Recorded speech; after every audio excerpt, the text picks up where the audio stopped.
নমস্কার। তো আজ আমি কবিগুরু রবীন্দ্রনাথ ঠাকুরের লেখা এবার কবিতাটি আবৃত্তি করে শোনাবো। সোম মঙ্গল বুধ এরা সব আসে তাড়াতাড়ি, এদের ঘরে আছি বুঝি মস্ত হাওয়া গাড়ি।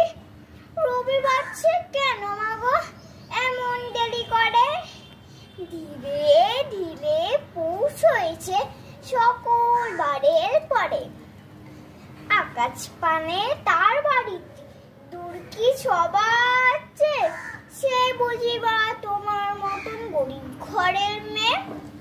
সোম মঙ্গল বুধের খেয়াল থাক বাড়ির জন্য, বাড়ি ফেরার দিকে ওদের একটুও মন নেই।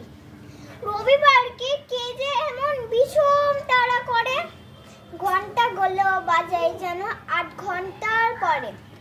আকাশ পাড়ে বাড়িতে তার কাজ আছে সব যে, সে বুঝি মা তোমার মতন গরিব ঘরের মেয়ে। সোম মঙ্গল বুধের যেন মুখ গরু সব হবে, ছোট ছেড়ে ছঙ্কে তাদের বিষম আড়াআড়ি। কিন্তু শনির রাতের শেষে যেমনি উঠি জেগে, রবিবারের মুখে দেখি হাসি আসে লেগে। যাবার বেলার যাইছো কেঁদে ওদের মুখে চেয়ে, সে বুঝি মা তোমার মতন গরিব ঘরের মেয়ে। নমস্কার।